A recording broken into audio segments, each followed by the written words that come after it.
Terlihat kan ya PowerPoint-nya? Lihat, Bu. Terlihat, Bu.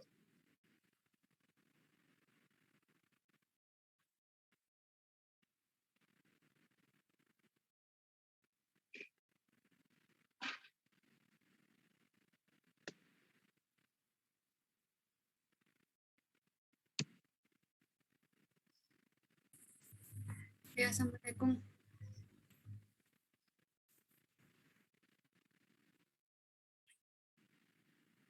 Ya, saya akan menjelaskan terkait uji Braford Assay. Jadi pada praktikum ini kan topiknya ada tentang uji kualitatif, uji kuantitatif. Nah, ini ada Braford Assay, terus Lowry, sama nanti terakhir itu pembahasan tentang kurva standar. Nah, saya akan menjelaskan terkait Braford Assay. Sebentar, maaf. Kayaknya ada yang clear. Nggak bisa di-play.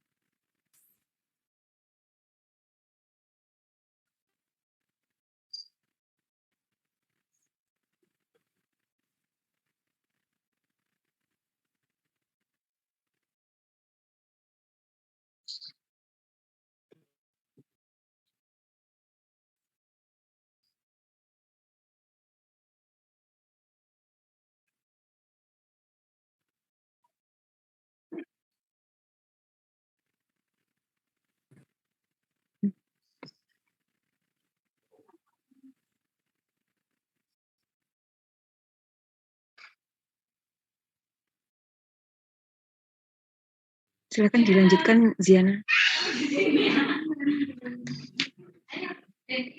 Jadi uji Bradford Assay itu adalah untuk menentukan konsentrasi dari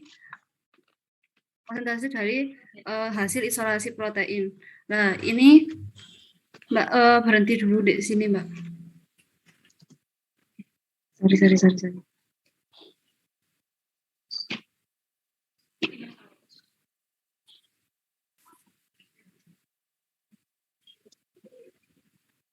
Jadi uji Bradford adalah uji kolorimetri yang didasarkan pada absorbansi zat warna atau komisi brilliant blue.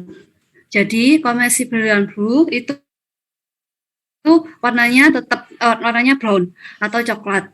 Pada komisi brilliant blue itu adalah pewarna yang dapat berikatan dengan protein ini. Jadi prinsipnya itu, jadi pengikatan protein komasi brilliant blue dengan protein pada larutan asam. Jadi komasi brilliant blue itu adalah larutan asam. Jadi untuk protein yang tidak toleran asam atau itu tidak bisa digunakan dengan menggunakan Braford Assay ini. Kurang baik. Nah, jadi dia karena dia sifatnya asam, dia hanya bisa berikatan dengan protein yang basah, yaitu lisin, histidin, arginin, dan juga bisa berikatan dengan senyawa yang protein aromatik atau fenilalanin, triptofan, dan tirosin. Jadi gugus NH+ atau positif protonnya itu berikatan dengan gugus sulfur dari komasi brilliant blue. Dan kalau misalnya Mbak berhenti di situ dulu, Mbak. Yang sebelumnya lah. Iya, yang sebelumnya. Yang CBB.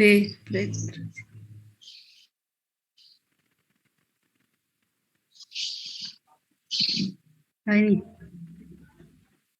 Jadi kalau misalnya dia bereaksi, tadi kan berubah warnanya. Nah, kalau misalnya tidak proteinnya itu tidak ada mengandung senyawa asam amino basa atau aromatik, maka kemungkinan juga tidak akan terdeteksi meskipun di situ ada proteinnya. Begitu, karena prinsipnya itu tadi karena dia bersifat asam, dia hanya dapat berikatan dengan protein yang basah, protein yang basah dan protein yang aromatik. Selanjutnya,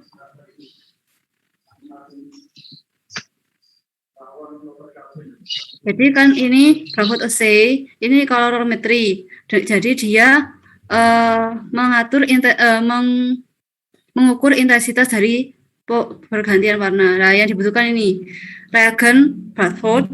Reagen Braford itu yang dimaksud reagen Braford itu Mbak berhenti di sini dulu. Di Braford tadi. Jadi reagen Braford ini adalah nama lain dari CBB yang sudah dilarutkan. Namanya Braford reagen. Jadi Braford reagen itu dibuat dengan 0,9 CBB 5 mili atau dan ditambahkan dengan etanol 95%. Kemudian homogenkan dengan asam fosfat. Seperti itu. Jadi di situ ada 0,9 Bu, terus kemudian ada etanol, terus ada fosfat. Nah, kemudian ditambahkan dengan aquades hingga 100 mili. Terus kemudian ada PBS. Nah, jadi yang intinya untuk Braford assay ini ada reagen Braford sama PBS. Ini kalau Braford reagen bisa dibuat sendiri ataupun bisa beli jadi, ada langsung Braford assay, Braford reagen. Selanjutnya, Mbak.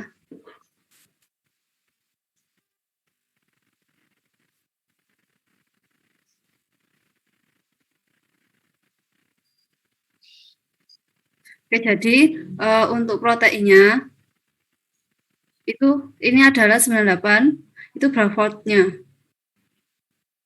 PBS-nya.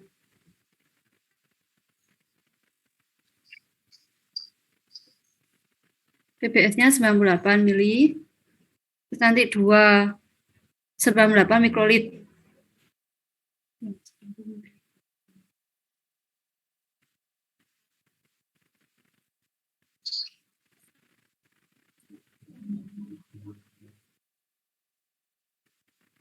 Ya, untuk pipetnya, untuk PBS sendiri, untuk proteinnya sendiri ya. Jadi setiap setiap ganti larutan itu ganti pipet. Nah, ini 2 mikrolit itu dari proteinnya.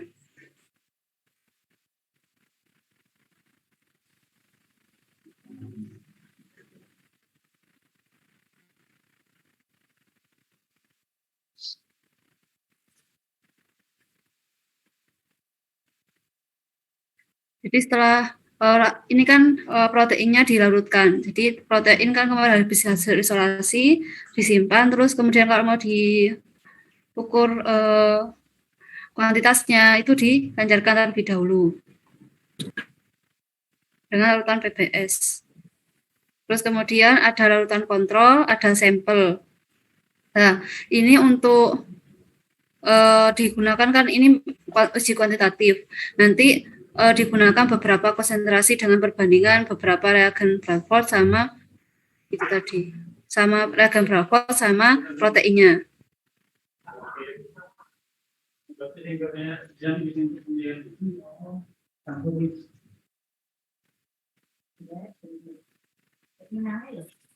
Nah, terus kemudian di sini itu karena digunakan standar, yaitu protein standarnya yaitu BSA. Lah, Mbak berhenti di sini dulu.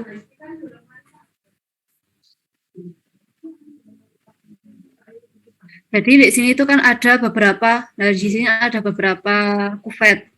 Nah ini kita tidak hanya satu konsentrasi, jadi satu kontrol, terus kemudian bertingkat 1,5. Nah maksudnya 1,5 itu perbandingan antara reagen sama proteinnya itu. Jadi semakin menaik. Nah itu juga dilakukan pada nanti kalau kita kan tadi ini menggunakan kurva standar. Nanti dijelaskan terkait pembuatan kurva standar secara lebih jelas di belakang. Nah, ini jadi dari 1,5 sampai dari yang kontrol tadi hanya larutan PBS dan hanya larutan Braford assay, ada reagen Braford saja, terus kemudian ada yang sudah dicampurkan dengan protein. Tuh. Selanjutnya, Mbak.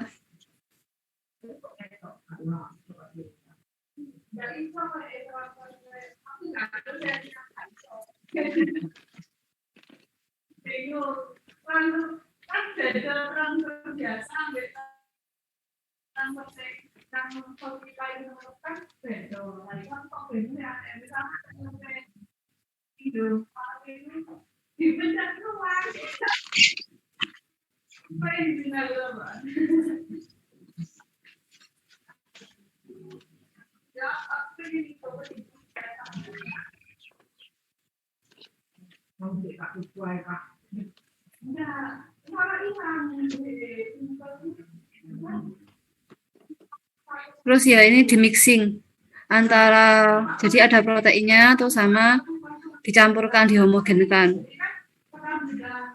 Kalau kurang homogen juga itu kadang dapat menyebabkan salah penafsiran. Nah ini dilihat ada kontrol tetap berwarna coklat. Terus kemudian kalau yang enggak kan berubah warna. Yang kalau ada proteinnya, nah itu 2, 1,5. Nah itu kan warnanya ada yang biru muda sama biru tua. Nah ini kan yang 5, ini biru tua. Nah, kalau yang ini, kalau Bravot assay itu pakai 560 nanometer. Oh ya, di kuvet itu ada bagian yang peka terhadap, bagian yang peka sama bagian yang tidak peka terhadap cahaya. Jadi yang dipegang itu bagian yang tidak peka. Yang bagian biasanya itu kalau bagiannya tidak peka itu yang buram. Jadi harus hati-hati. Kalau ini kan kayaknya modelnya itu tinggi. Jadi ada bagian atasnya kan ada yang modelnya tinggi kayak gitu, ada yang modelnya kecil. Kalau modelnya tinggi kayak gitu, itu kita pegang atasnya meskipun beda-beda nggak apa-apa, karena kuvetnya yang intinya di bawah. Kalau yang ada yang tidak itu di atas. Terus kemudian ini skornya dilihat. Ini yang kedua-duanya ini dicatat ya. Jadi yang 0,548 sama 0,978 dicatat. Terus nanti dihitung dengan kurva standar, dilakukan perhitungan.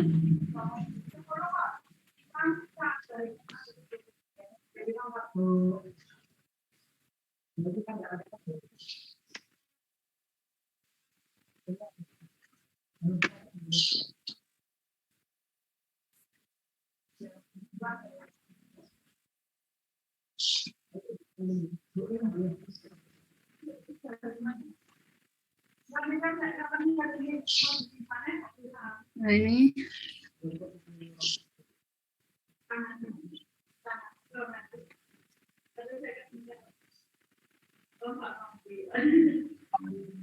kalau densitasnya ini kan kalau ini di 0 di bawah ini. Nah, densitasnya karena dia hanya sedikit 0 mikrogram, nah warnanya tidak berubah. Kalau dia berubah berarti densitasnya bisa naik. Loh. 1 mikrogram per mikroliter lah ini. Karena dia ada proteinnya. Jika semakin banyak, warnanya juga berbeda. Tadi kan dimasukkan.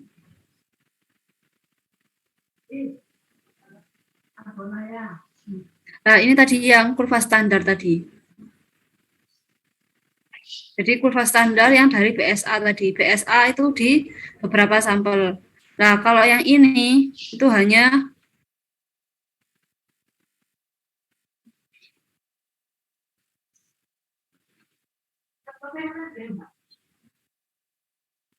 nanti ini prinsip dari kurva standar.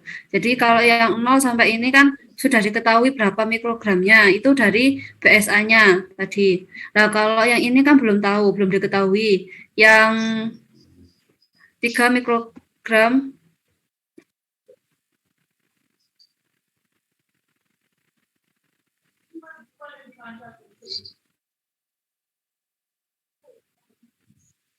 Jadi kan 0 sampai ke 4 ini adalah BSA-nya, terus kemudian yang 3 mikrogram ini yang dicari.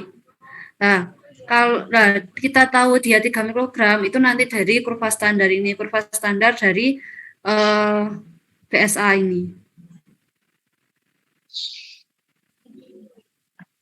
Selanjutnya, Mbak. Selanjutnya ke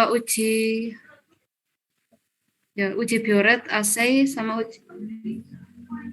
Jadi mungkin Nina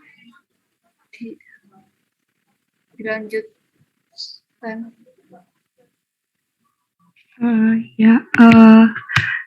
Izin untuk menambahkan materi hari ini, yaitu yang pertama kita akan membahas tentang bioret assay. Nah, bioret assay ini merupakan dasar dari pengukuran konsentrasi protein. Jadi nanti ini bioret assay itu bisa dikembangkan menjadi beberapa metode. Yang pertama ada Lowry assay, yang kedua ada PGA assay. Nah, pertama kita akan membahas mengenai bioret protein assay. Lanjut, Mbak.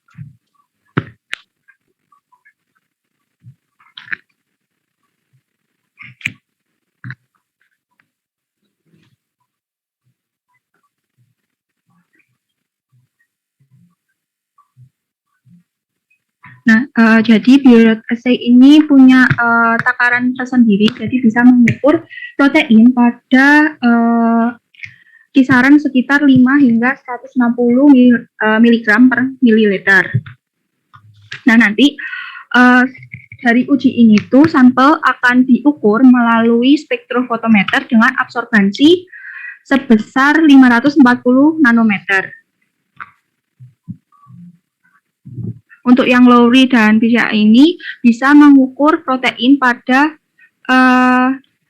konsentrasi yang lebih kecil, seperti pada layar. Nah, untuk bioret protein assay ini bisa menguji dosis protein, kemudian dapat mendeteksi adanya ikatan peptida,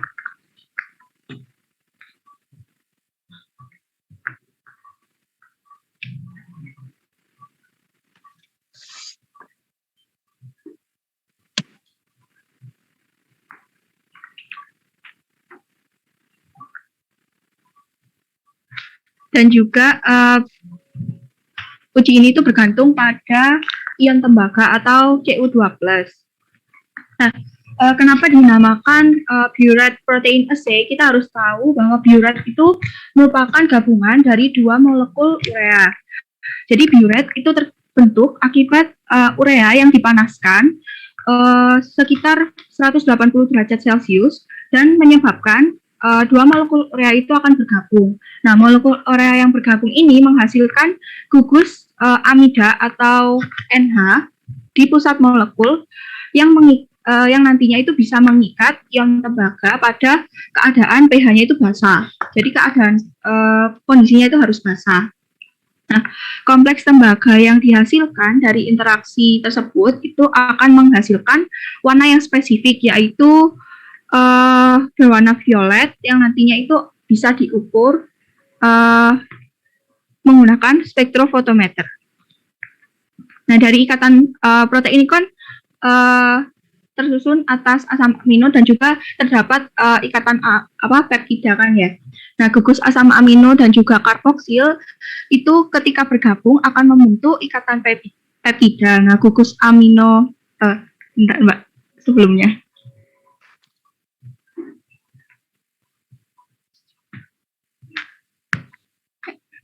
Nah, gugus amino atau NH2 itu akan berubah menjadi gugus amida. Bisa dilihat kan ada NH itu di tengah. Nah, itu. Nah, selanjutnya, Mbak.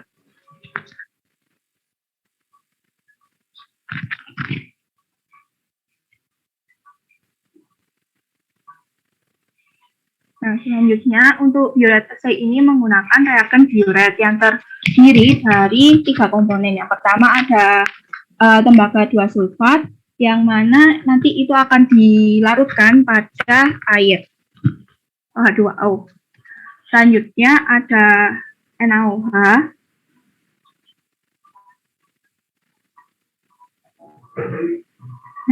NaOH ini untuk membentuk suasana basa supaya nantinya ion tembaga itu dapat bergabung dan membentuk kompleks tembaga.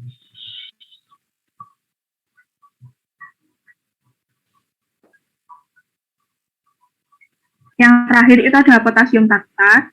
Jadi dia itu mengandung helat Cu2+ yang mana berguna untuk stabilisasi ketika terjadi interaksi antara ion tembaga dengan peptida. Jadi ini merupakan mekanisme dari Biuret assay. Yang pertama ada ikatan peptida dari protein tersebut, itu ditambahkan dengan ion tembaga dan juga NaOH untuk pH basanya.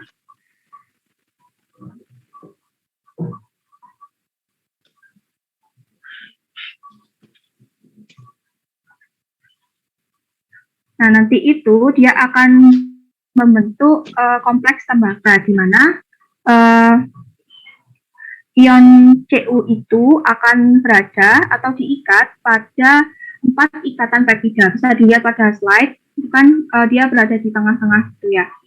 Nah, nantinya ion Cu2+ ini akan tereduksi menjadi Cu1+.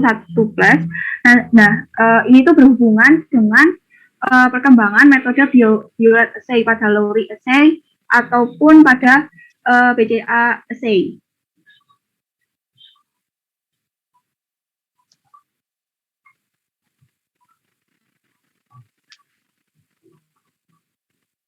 Nah, dari kompleks tembaga ini, yaitu akan menghasilkan warna yang spesifik, yaitu berwarna violet.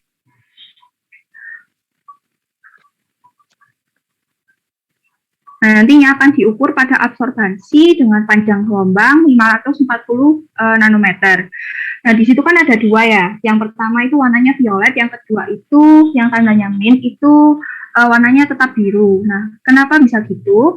Karena yang pada tanda min itu atau negatif itu pada larutan tidak terkandung sampel protein, sedangkan yang ditandai dengan tanda plus itu mengandung sampel protein. Nah,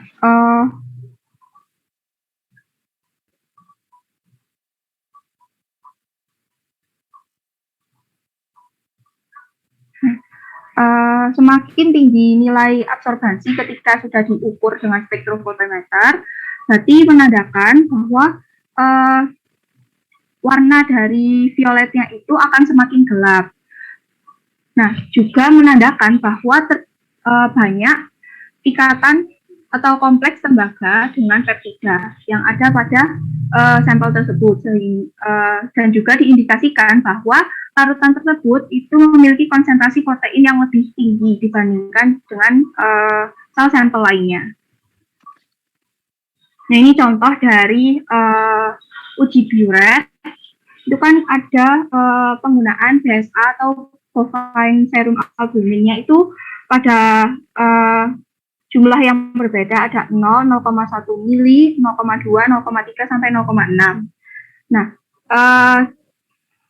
dengan ditambahkannya reagen Biuret sebanyak 2 mili itu akan membentuk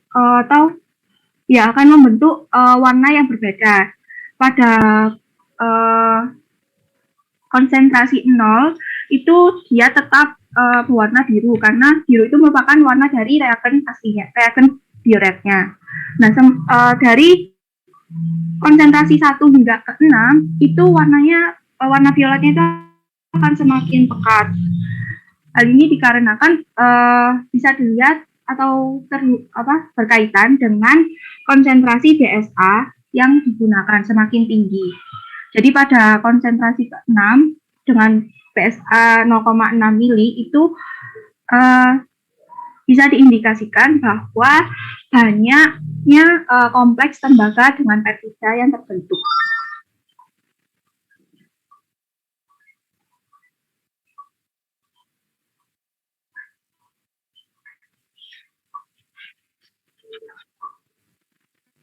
akan next.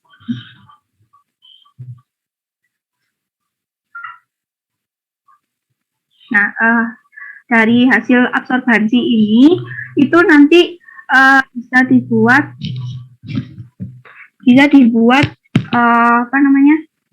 kurva standar. Jadi semakin pekat warnanya, maka semakin tinggi absorbansinya. Di kurva standar ini nanti akan dibahas terakhir lebih jelasnya bagaimana. Bisa di next, Mbak.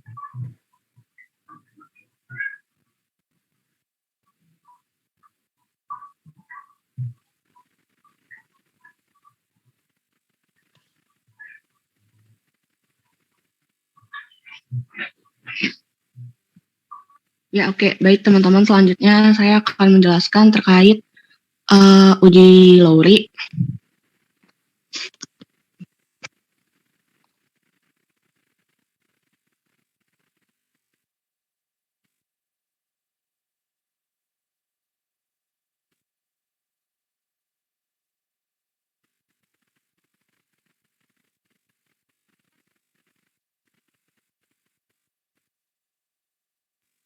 Dari yang Lowry reagen aja, Lowry assay aja, Mbak Deo.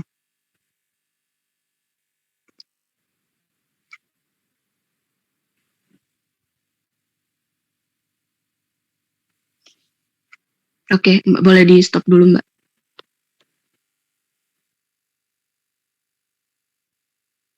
Oke, teman-teman, selanjutnya untuk uji kuantitatif protein yang selanjutnya itu bisa dilakukan dengan uji Lowry. Jadi, uji Lowry itu merupakan uji protein yang dilakukan dengan menggunakan spektrofotometer juga. Uji Lowry ini digunakan untuk menguji kadar protein yang terlarut atau protein yang dapat diserap oleh tubuh dalam keadaan basah juga. Jadi kalau secara umum, uji Lowry ini terdiri dari 2 step. Tahap 1 itu kurang lebih sama tadi seperti yang sudah dijelaskan, yaitu dengan uji Biuret, kayak gitu. Nah, reagen yang digunakan pada step 1 ini juga kurang lebih sama, atau emang sama dengan si uji Biuret tadi sudah dijelaskan kan. Kemudian pada tahap keduanya boleh di next, Mbak.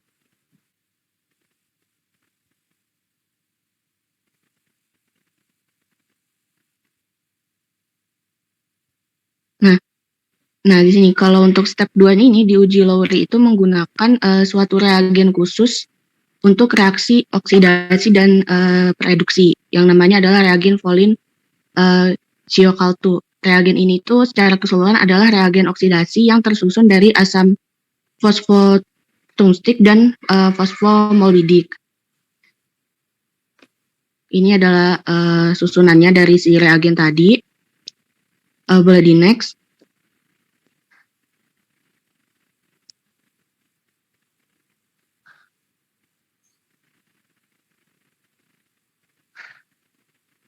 Nah, oke.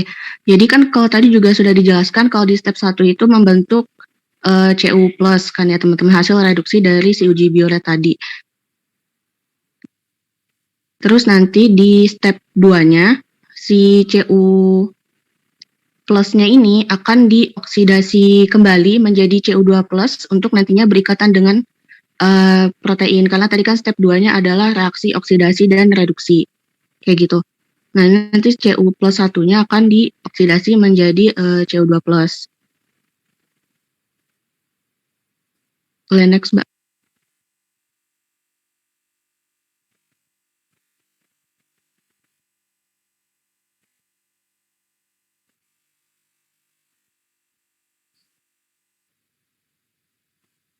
Nah, gitu tadi. Oke, boleh stop dulu, Mbak. Nah, tadi kan kayak gini. Jadi si oksidasi tadi terjadi pada si Cu1+, kemudian menjadi Cu2+. Nah, selain si Cu+-nya ini yang teroksidasi itu ada residu-residu lainnya seperti tirosin, triptofan, dan sistein itu juga teroksidasi. Kemudian untuk reaksi reduksinya itu terjadi pada next, Mbak.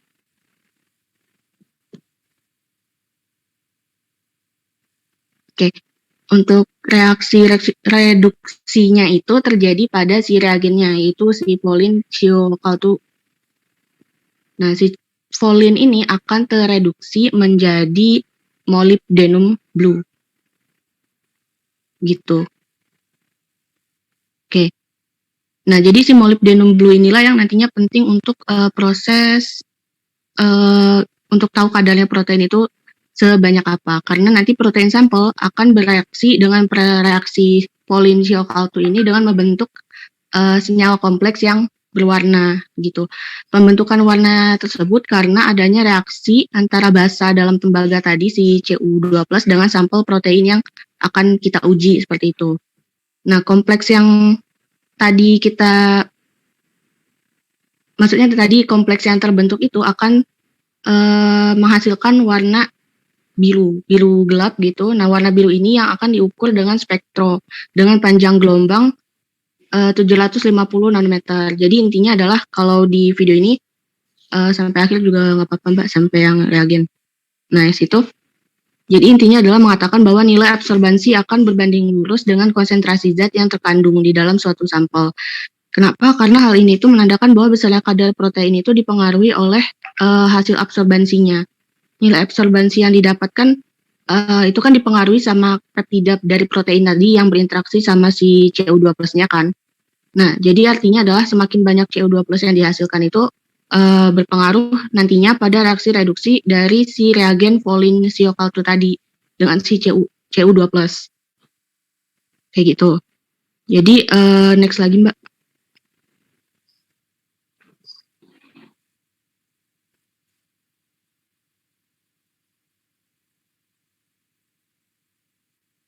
Oke. Nah, untuk kalibrasi curve-nya sebelum dimasukkan ke spektro itu di sini menggunakan BSA atau bovine serum albumin dengan konsentrasi 10 mg per mililiter itu digunakan sebagai nantinya adalah larutan standar protein untuk di spektro. Ini kan hasilnya ada macam-macam ya teman-teman, warna dari putih sampai ke biru tua sekali. Itu artinya semakin biru semakin banyak protein yang terkandung dalam sampel kita setelah diberikan uji Lowry seperti itu. Dengan tadi sudah dijelaskan juga bahwa spektronya itu menggunakan absorbansi di panjang gelombang 750 nanometer. Nah, si uji Lowry ini dapat mendeteksi protein yang konsentrasinya sangat kecil, artinya kan dia sangat sensitif begitu ya, yaitu sekitar 0,01 sampai 1 mg per mililiter, gitu.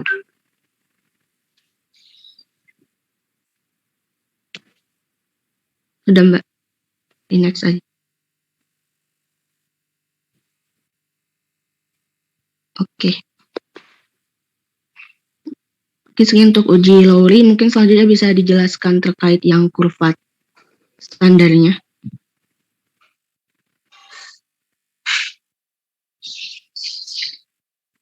Nah, kalau yang ini yang uji yang lain yaitu dengan BCA-AC, ini jarang digunakan. Kalau untuk yang di praktikum biasanya menggunakan yang Bradford yang pertama tadi dijelaskan, kemudian Lowry dan juga menggunakan metode Burette. Nah, ini kalau BCA-AC ini menggunakan larutannya ada sodium karbonat, kemudian sodium bikarbonat, kemudian sodium tartrat, dan juga koper 2 sulfat pentahidrat.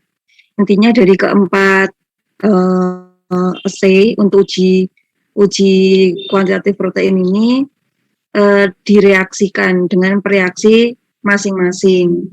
Nah, sedangkan kalau yang kita pelajari di DNA yang kemarin itu langsung dilakukan pada panjang gelombang 280, itu tidak direaksikan. Nah, masing-masing punya kelebihan dan juga kelemahan. Kalau yang direaksikan dia lebih sensitif terhadap protein. Sedangkan kalau yang tanpa direaksikan pada panjang gelombang 280 itu dapat mendeteksi apapun yang memiliki cincin aromatik gitu. Nah, untuk Lowry kemudian juga Burette dan juga BCA-AC ini tergantung pada ion yang namanya Cu2+ ini. Nah, ini prinsipnya yaitu protein dia akan berikatan dengan covalent ion 2+ yang bentuk kompleks yang kemudian dia juga akan direduksi menjadi Cu plus, yang mana Cu plus ini berikatan dengan BCA reagen untuk membentuk Cu plus BCA kompleks, sehingga warnanya itu menjadi pink. Nah, warna pink ini yang dideteksi pada spektrofotometer. Jadi masing-masing punya perubahan warna, itulah yang dideteksi pada spektrofotometer, yang biasanya kalau di kimia itu disebut uji kolorimetrik berdasarkan perubahan warna.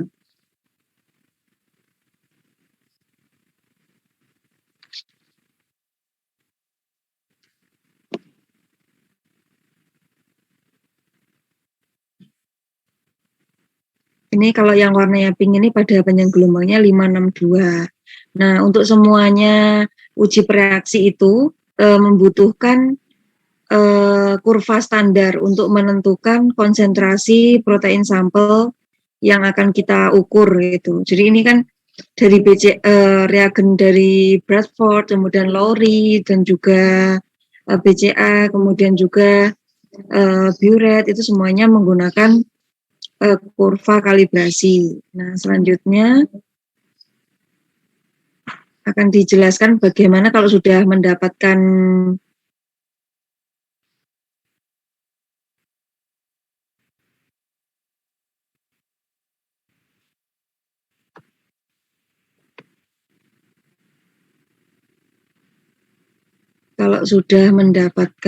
ini, kalau sudah mendapatkan data, bagaimana cara membuatnya. Nah, mungkin bisa dijelaskan Mbak Erna nih. Baik, terima kasih.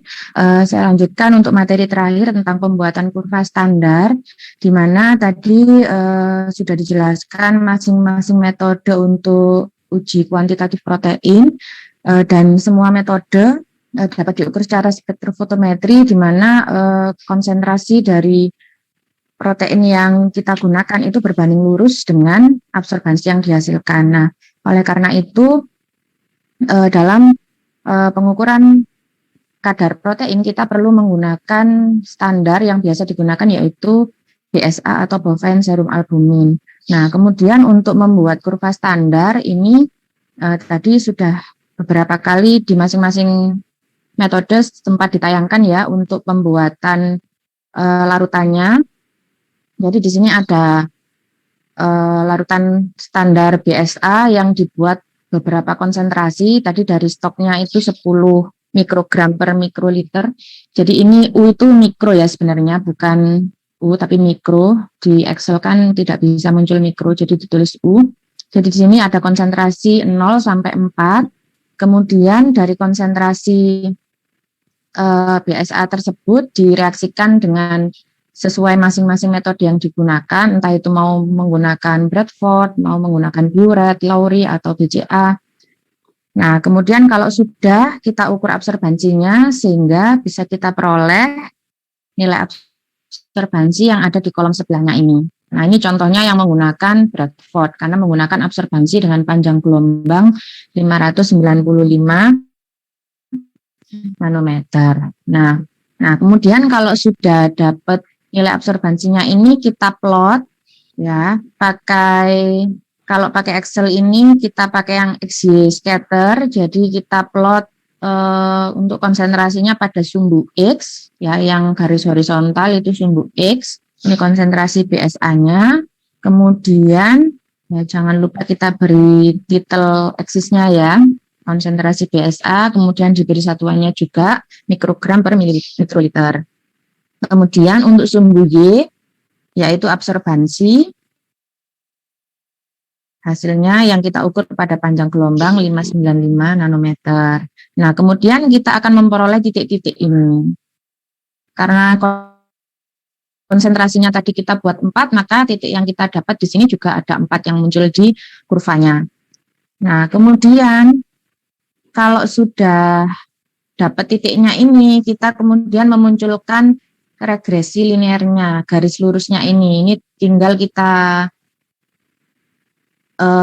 tambahkan di sebelahnya kurva ini kan ada tanda plus itu ya. Nah, itu kita klik, nanti kita minta tolong diklikkan sekalian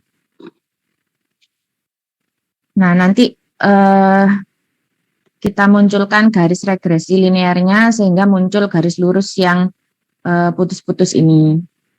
Nah, kemudian kita tampilkan juga persamaan regresi linearnya juga nilai R-nya.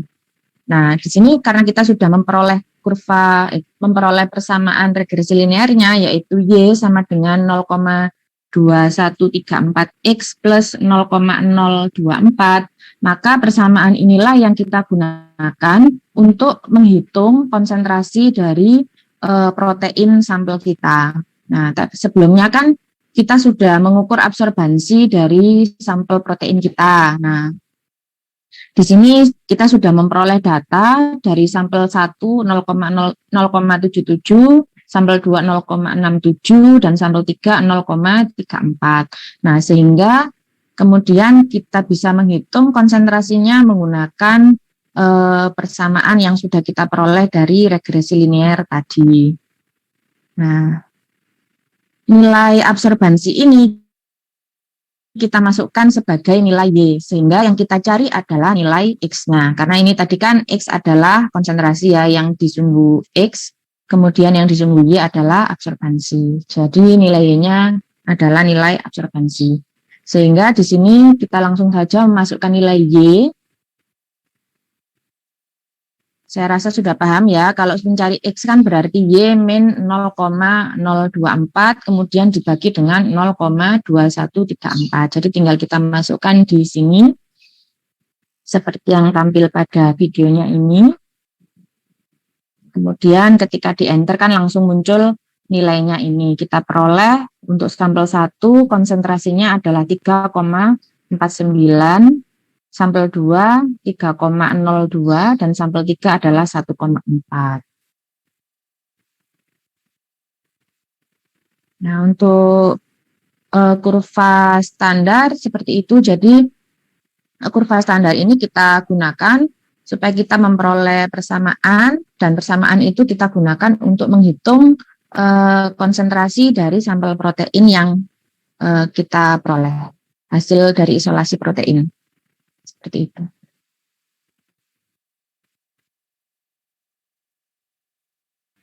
Nah, silakan yang ada yang tanyakan, silakan bisa bertanya langsung.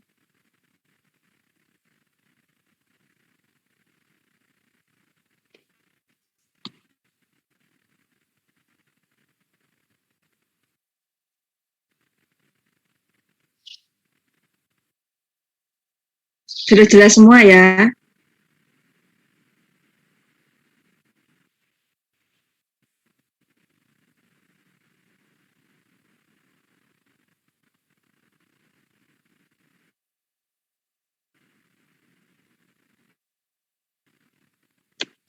Jika sudah jelas, saya mau tanya dulu dan mengulas dari materi yang telah disampaikan. Nah, untuk uji ini kan menggunakan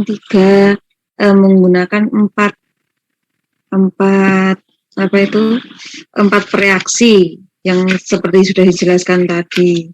Nah, untuk sambil review, nanti kan uji Bradford ini yang pertama yaitu uji Bradford. Nah, kalau yang uji Bradford ini menggunakan pewarna.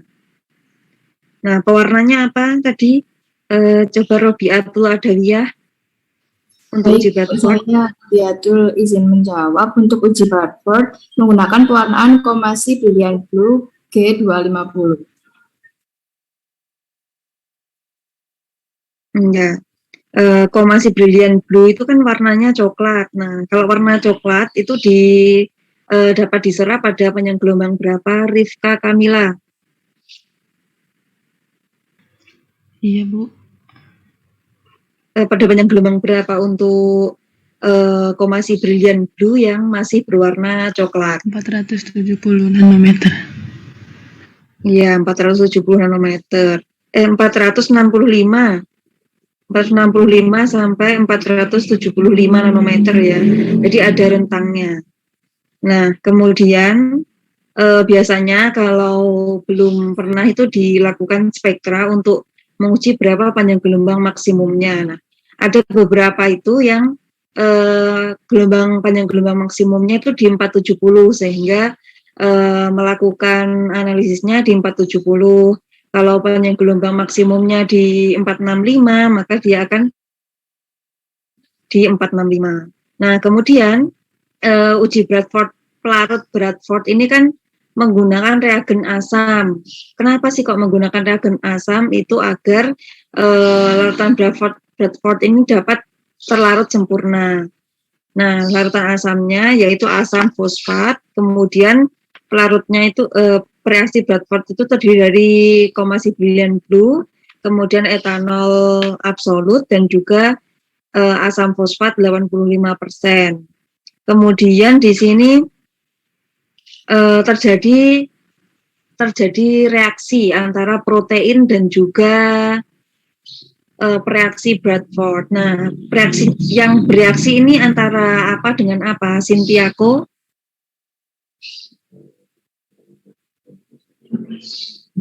Yang bereaksi antara pelarut Bradford dan juga proteinnya ini yang berikatan apa ini? Sintiako mana Sintiako? Sintiako nggak ada ya. Coba Yudhistira. Oke Bu, kalau dari penjelasan tadi, saya Yudhistira Ibrahim dari kelas A jawab untuk senyawa yang berikatan tuh antara reagen tadi itu ada lebih pada senyawa SO3- dan untuk di proteinnya itu senyawa senyawa amina ya yang penting NH3+, jadi berikatan membentuk kompleks. Iya betul. Jadi semua protein itu kan terdiri dari dua gugus ya. Jadi ada gugus amina NH sama gugus karboksil COOH itu. Nah kemudian gugus yang berikatan itu adalah gugus NH itu dia akan berikatan dengan SO2 yang ada di reaksi Bradford. Nah kemudian dari reaksi ini akan berubah warna menjadi warna apa Muhammad Wisam?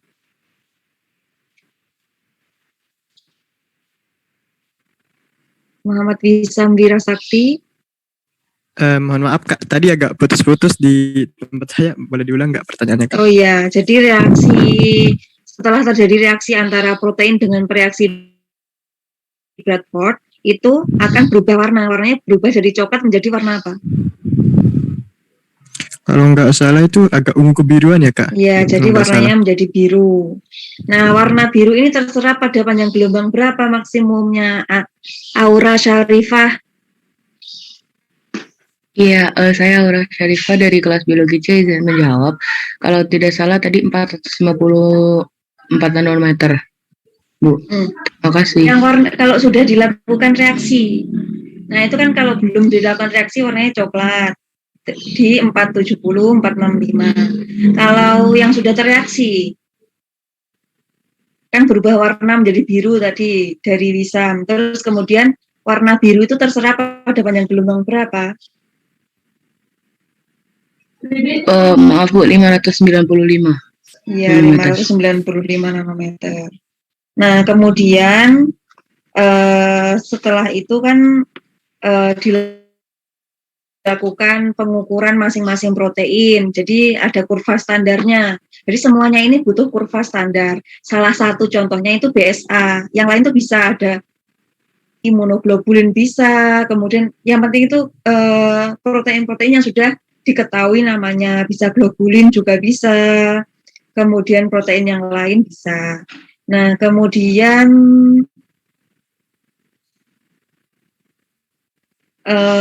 selanjutnya yaitu uji Lowry. Nah, uji Lowry, kemudian Duret, kemudian juga uji BCA itu menggunakan berdasarkan adanya CU atau tembaga. Nah, kemudian coba jelaskan prinsip dari uji Duret. Novita Dwi Nur Rohmah.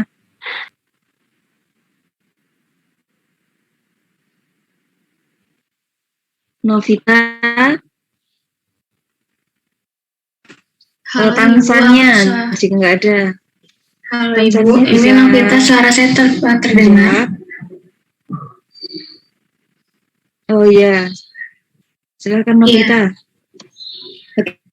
Iya Ibu, saya ingin Gimana menjawab. prinsip Buret? Jadi menurut saya, berdasarkan video yang udah saya tonton itu, prinsip dari uji Biuret itu, reagen Biuret akan bereaksi dengan ikatan peptida protein pada sampel gitu Bu. Jadi interaksi antara ninhidrin dengan asam amino bebas seperti itu. Yang berikatan antara apa dengan apa?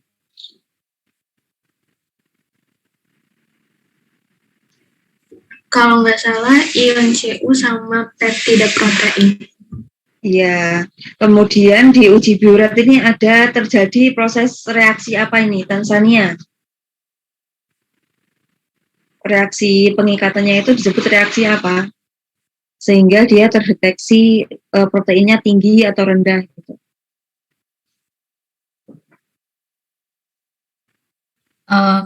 Kalau tidak salah reaksi oksidasi dan reduksi, Bu.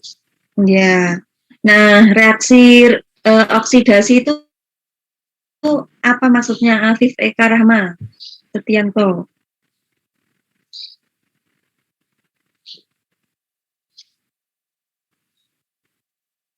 Coba jelaskan definisinya oksidasi.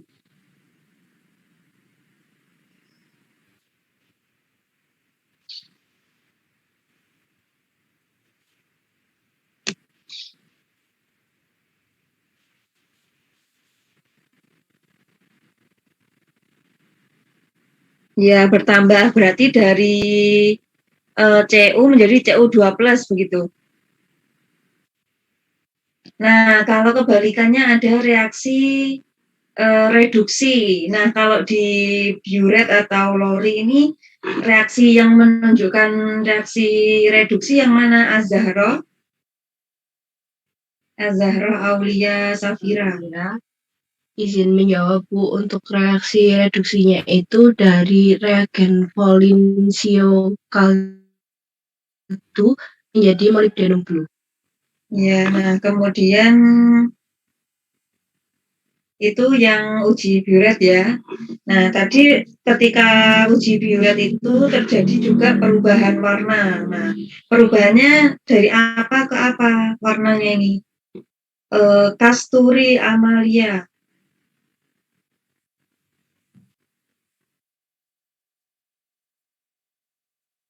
Kasturi Amalia apa jawabannya? Di uji Biuret. Kalau tidak salah biru ke ungu, Ibu. Nah, kalau yang warna biru ini positif atau negatif?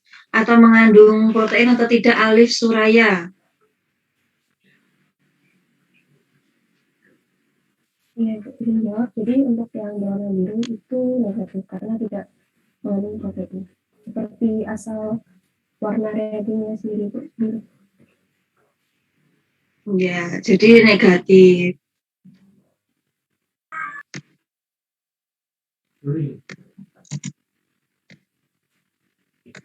Kemudian yang ungu positif karena adanya molybdenum blue. Terus kemudian panjang gelombangnya berapa ini, panjang gelombang untuk mengukur pada uji Biuret ini, Dimas Yoga Prasetya? Ya Ibu, kalau saya tidak salah tadi di 750 nanometer. Iya, di 700 nanometer.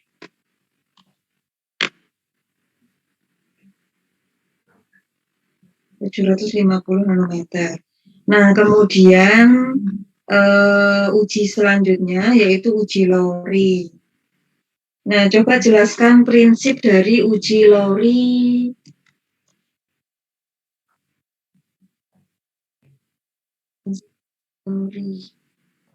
Wanda Karisma.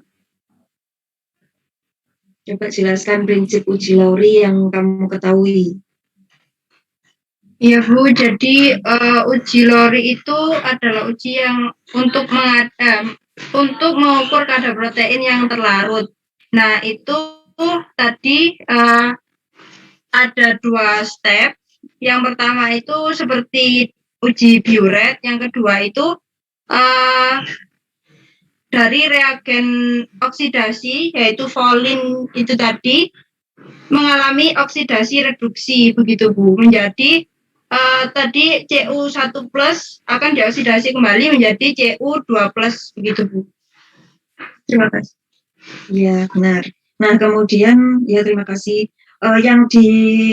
Yang berikatan atau yang bereaksi pada uji LORI ini asam amino apa saja? Mariska, sebutkan salah satu asam amino yang bereaksi dengan uji LORI sehingga dia dideteksi kalau ada protein.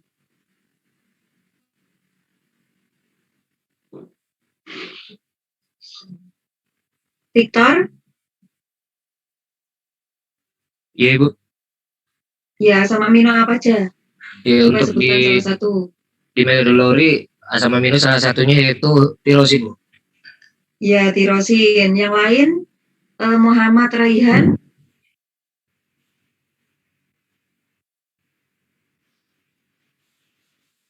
Muhammad Raihan Yasar. Apa? Salah satu asam amino yang dapat berikatan dengan reaksi uji LORI. Belum tahu? Kalau begitu Sintiako sudah bergabung?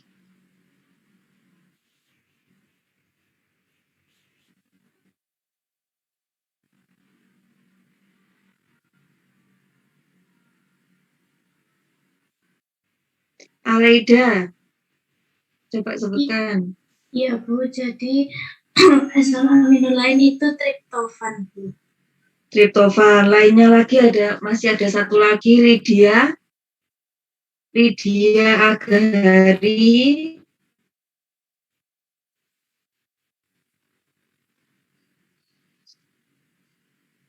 Iya Ibu, satu lagi kalau tidak salah sisteinnya Bu. Ya, ada sistein. Jadi ada sistein, triptofan, tirosin itu yang bereaksi dengan reaksi folin. Nah, kenapa sih kok ketiga itu yang bereaksi dengan folin? Alasannya apa kira-kira? Muhammad Arik Dava.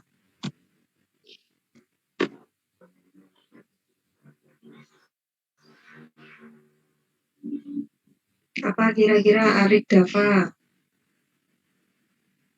Belum tahu? Kalau belum tahu coba Sheila Zahra.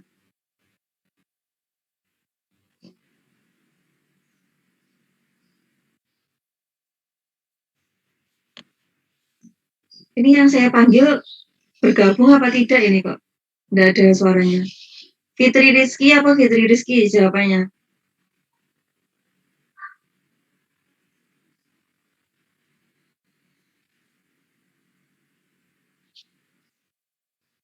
Fitri Rizky juga nggak tahu.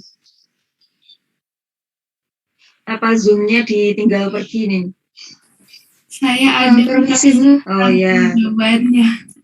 Apa jawabannya Fitri Rizky? Kenapa kok yang berikatan dengan folin tadi hanya tirosin, triptofan, sistein?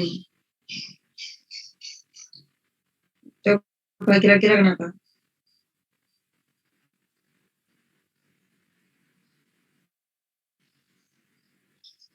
Tahu enggak jawabannya Fitri Rizky?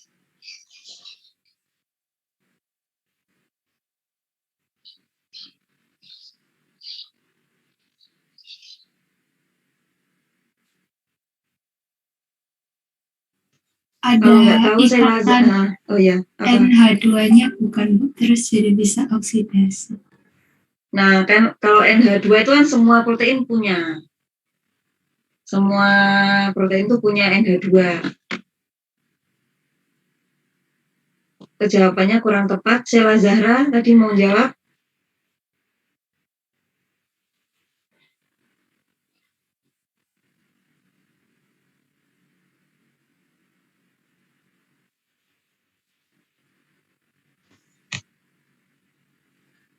Ya Bu, maaf Bu, belum tahu.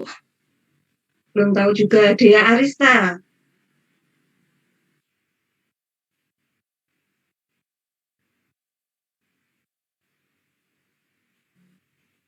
Dea Arista tahu? Coba siapa yang tahu, silakan. Permisi Bu, boleh menjawab lagi Bu? Oh iya, silakan. Sudah tahu ya? Iya, mungkin karena ini Bu, apa namanya? Karena dalam kondisi basah sehingga berikatan, jadi harus membuat asam amino yang ditambahkan asam amino supaya dalam kondisi asam. Masih kurang tepat. Yang lain, coba yang bisa silakan. Siapa yang jawab? Bisa jawab.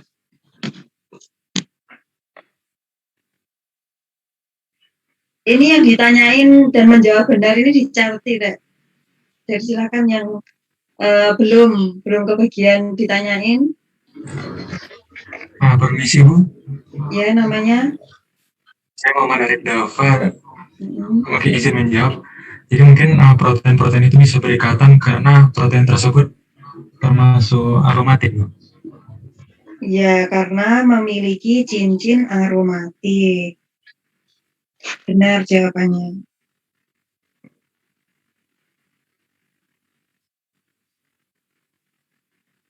Kemudian karena sudah berikatan ini tadi, kalau Lori tadi warnanya apa? Kalau yang positif mengandung protein dengan uji Lori itu akan berwarna apa, Ajeng Hanum? Baik Bu, saya Ajeng izin jawab berwarna biru Bu. Iya, berwarna biru. Terus diukur pada panjang gelombang berapa, Atum Nisa? 750. Yang uji Lori? 700 apa 750? 750. Iya, 750 nanometer. Nah, coba sekarang menghitung ya, menghitung konsentrasi protein. Share dulu.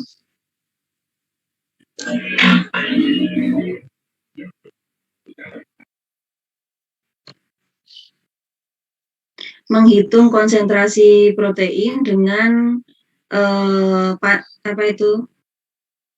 Ini persamaannya ini Y sama dengan ini. Lalu yang ditanyakan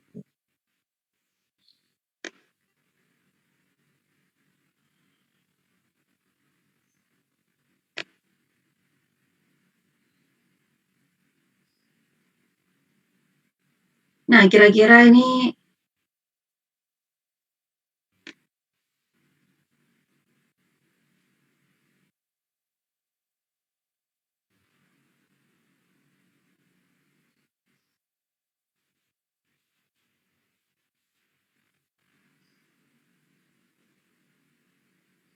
absorbansinya pada panjang gelombang 595 pada uji Bradford. Nanti coba dihitung berapa konsentrasi masing-masing. Ini 0,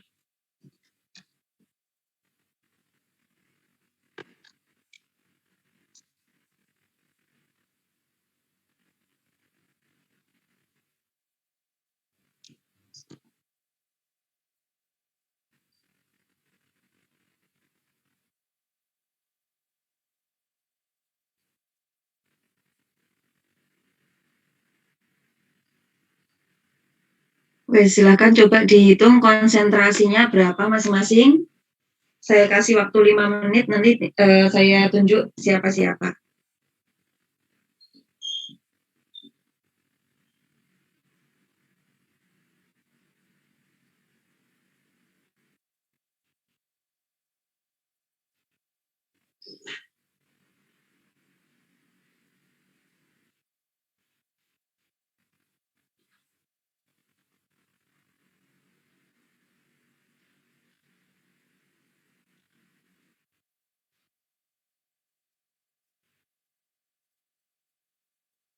Coba untuk yang sampel pertama.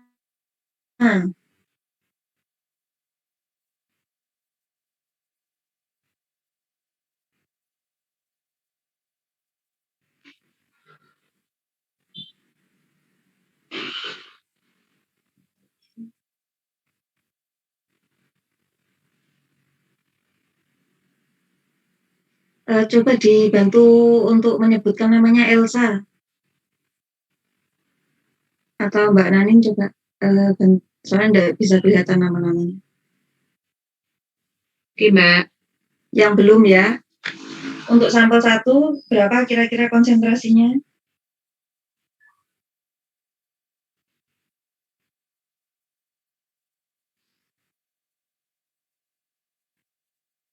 Siapa Mbak yang ditunjuk ini?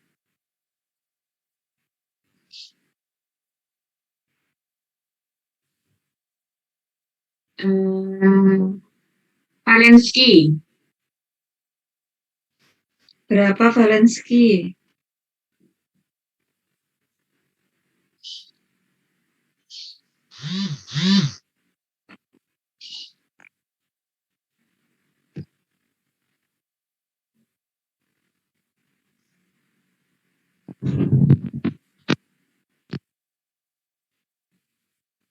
Valensky enggak ada ya?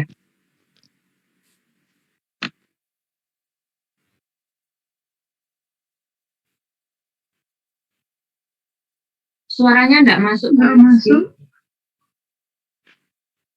Tuh 4,039. Oke, terus Sampel 2, Nenis.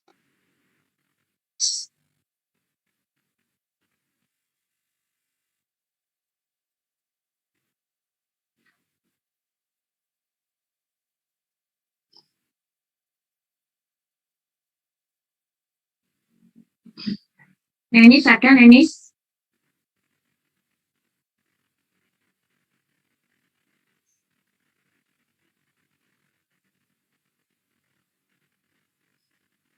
Kereta Aurora?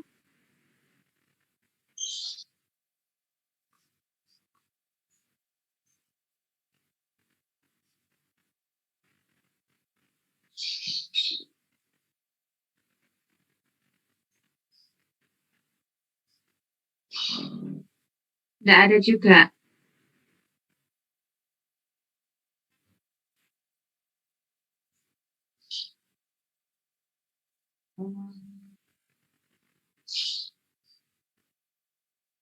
Febrian Atika?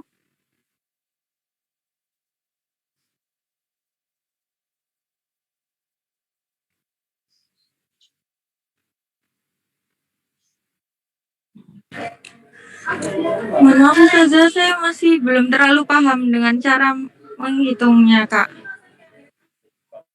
Siapa ini yang bicara ini?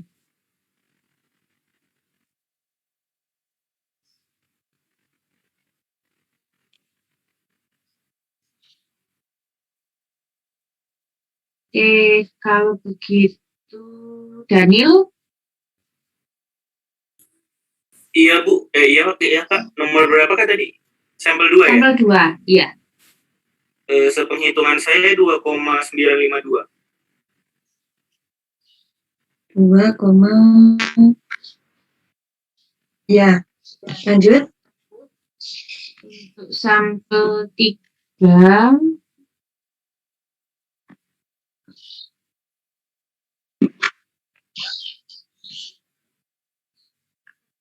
Seftian?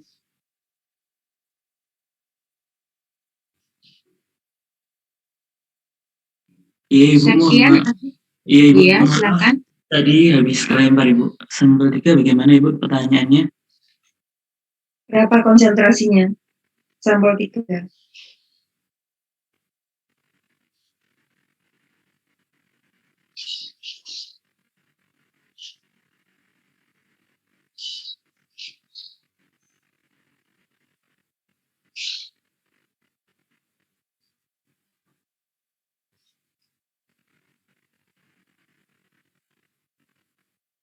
Mohon izin menjawab 0,871 Ibu. Ya, 0,871. 871. Lanjut untuk sampel 4. Rakel Saskia.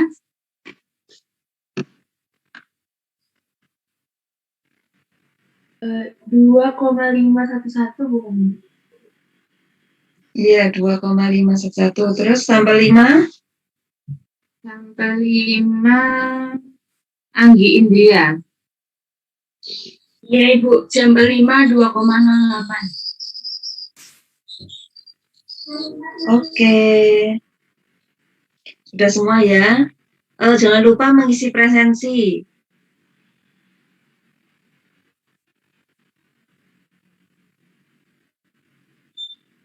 Nah, kemudian selanjutnya untuk minggu depan itu presentasi dari materi DNA dan juga materi protein. Yang sudah nanti presentasinya itu satu kelompok. Jadi satu kelompok satu kelas dibagi menjadi 4 kelompok.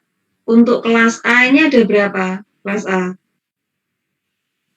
Izin bertanya dulu Bu, ini nantinya apakah pakai kelompok yang pernah dibagi sebelumnya Bu? Karena waktu itu dalam satu angkatan sudah dibagi menjadi 12 kelompok.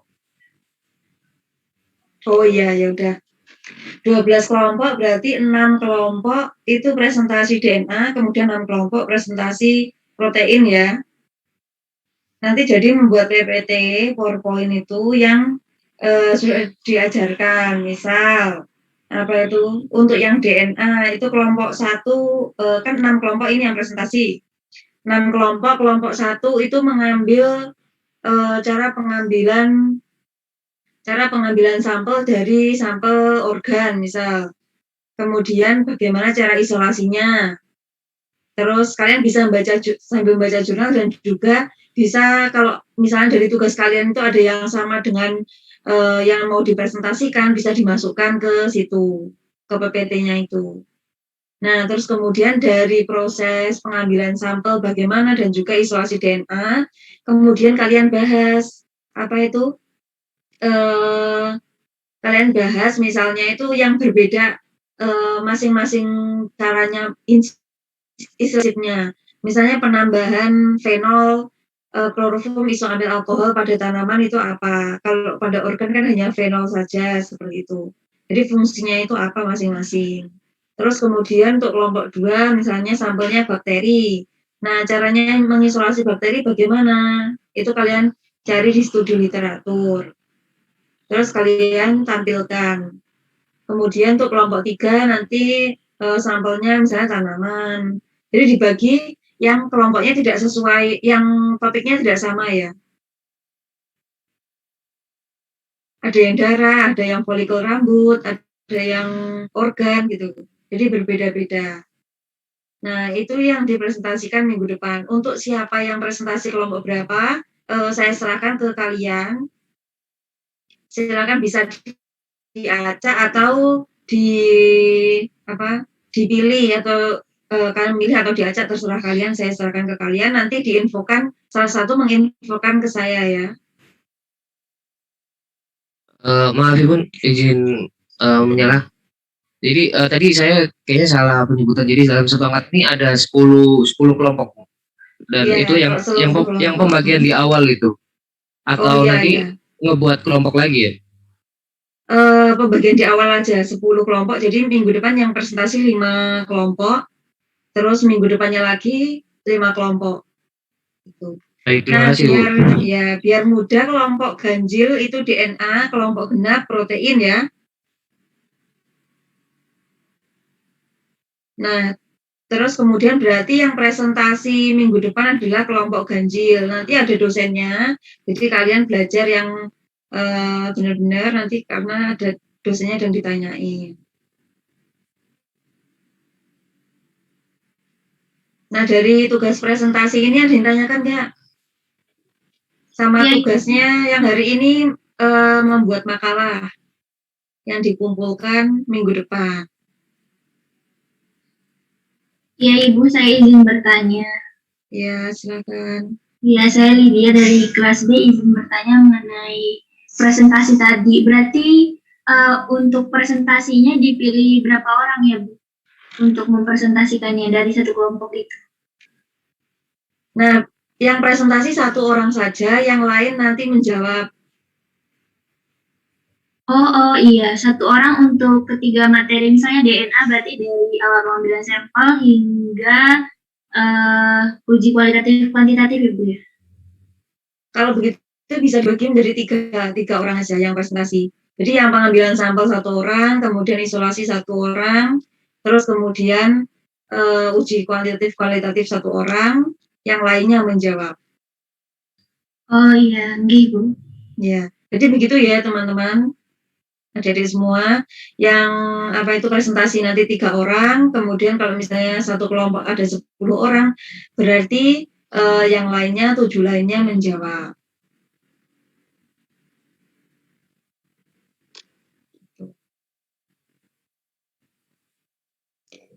Nah, diusahakan kalau minggu depan itu kalau waktunya menjawab jangan diam-diam saja langsung yang belum presentasi langsung oh iya saya terus gantian gitu. Jangan ditunggu nunggu ditunjuk sama dosennya dulu ya. Presensinya sudah diisi semua?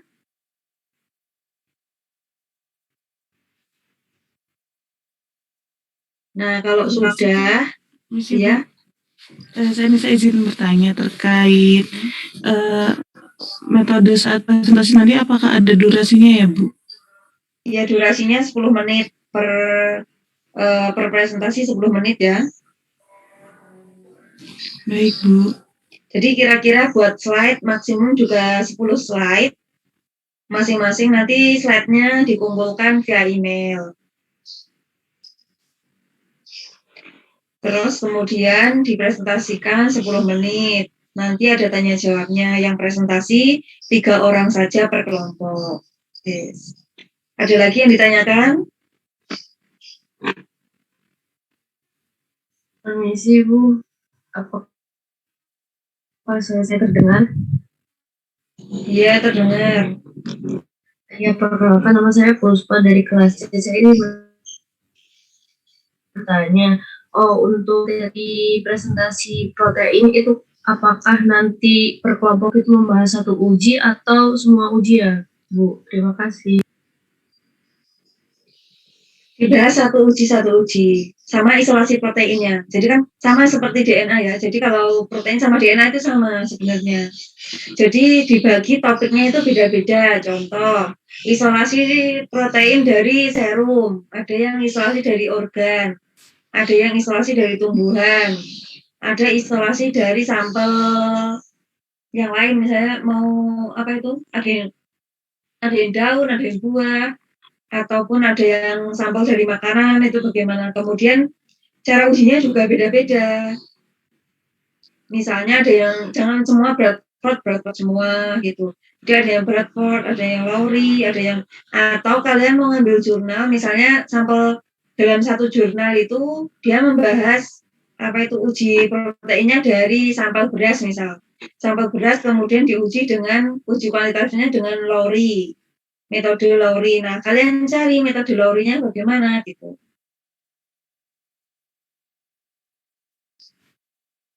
Nah, kemudian di sini nanti itu kalian menjelaskan juga prinsip-prinsipnya. Jadi pahami benar prinsip-prinsipnya pengambilan sampel itu bagaimana, kemudian isolasi DNA atau protein itu bagaimana, uji kualitatif protein dan DNA itu bagaimana gitu. Jadi nanti yang ditanyakan seputar itu aja. Baik, terima kasih Ibu. Ya, sama-sama. Sudah jelas semua? Saya Mafulisa dari kelas A izin bertanya terkait tugas hari ini untuk membuat makalah atau review jurnal itu apakah materinya hanya uji kuantitatif protein saja, Bu? Ya, materinya uji kuantitatif dan diusahakan berbeda-beda ya. Kalian bagi sendiri saja, dibagi menjadi 4. Satu kelas itu misalnya dibagi menjadi 4 gitu. Siapa yang mengerjakan uji Bradford, yang mengerjakan Lowry atau BCA atau apa. Ataupun kalau misalnya kalian menemukan uji yang lain dari keempat itu juga boleh. Nah, ada uji ninhydrin itu kalau kalian baca buku itu banyak sekali uji-uji yang lain. Kalian bisa mencari di situ. Baik Bu, terima kasih. Ya, sama-sama. Permisi Bu Dewi. Ya. Ya, perkenalkan saya Disra Ibrahim dari kelas. Saya izin bertanya atau sebenarnya konfirmasi ya Bu. Yang mengenai pengumpulan, jadi kami ini setiap kelompok membuat presentasi slide PPT yang maksimal itu 10 slide. Nah, itu baru nanti dikumpulkan lewat email ya, kalau tidak salah, 10 slide itu. Nah, emailnya ini apakah yang email Mobiomol ataukah GBUB kalau nggak salah yang pernah Ibu berikan di di RPS itu yang praktikum, atau apakah nanti ada informasi lebih lanjut ya Bu, untuk email yang digunakan ini untuk pengumpulan PPT ya? Iya, PPT-nya dikirimkan ke email Molbio dan Biomol GBUB. Ada dua ya, yang Molbio itu untuk dosen, kalau yang Biomol GBUB itu untuk asisten. Jadi ada dua itu. Ngirimnya satu kelompok satu aja. Dikoordinir siapa ketua kelompoknya gitu. Jadi yang mengumpulkan nanti satu orang. Jadi nanti totalnya ada 10 PPT yang kami terima. Oh iya Bu, baik. Terima kasih Bu atas konfirmasinya. Ada yang tanyakan lagi? Permisi Bu, saya izin bertanya. Ya. Untuk yang tugas makalah itu ketentuan isinya bagaimana ya Bu? Karena untuk tugas makalah yang DNA kemarin kalau tidak salah dari kelas A dan kelas lainnya itu ada perbedaan kontennya gitu Bu, kalau tidak salah. Oh ya, jadi kontennya juga berbeda nih. Misalnya kelompok 1 dia itu semua anggotanya membahas tentang uji biuret. Nah, contoh-contohnya apa saja? Kalian coba cari di jurnal, aplikasinya apa yang dibaca di jurnal itu. Terus kemudian kelompok 2 nanti uji Bradford, kemudian kelompok 3 uji Lowry, kemudian ada yang uji Lindhidrin dan seterusnya. Nah, untuk jumlahnya itu berapa terserah kalian. Nanti kalian juga review dari artikel jurnal. Oh ya Bu, izin mengkonfirmasi lagi, berarti untuk isi dari makalahnya sesuai dengan jurnal yang digunakan saja ya Bu? Iya, tapi kan nggak dari satu jurnal saja. Nah, jumlahnya berapa itu saya serahkan ke kalian, sekreatif mungkin dan ya sebisa kalian aja. Misalnya kalian kalau mau belajar benar-benar kan kadang-kadang baca jurnalnya banyak ya, jadi terus kemudian di resume. Nah, itu juga bisa. Baik Bu Putri. Iya, ada lagi? Jika tidak ada, saya akhiri praktikum hari ini. Terima kasih kepada semua asisten dan juga Ibu Dr. Sri Widyarti dan juga teman-teman telah hadir pada praktikum hari ini. Semoga yang tugas-tugas yang ditanyakan hari ini tidak ditanyakan lagi ya di WA. Saya tutup pada pertemuan hari ini. Mohon maaf apabila ada yang kurang berkenan. Assalamualaikum warahmatullahi wabarakatuh. Waalaikumsalam warahmatullahi wabarakatuh. Terima kasih Bu. Terima kasih. Ya, sama-sama. Terima kasih Bu.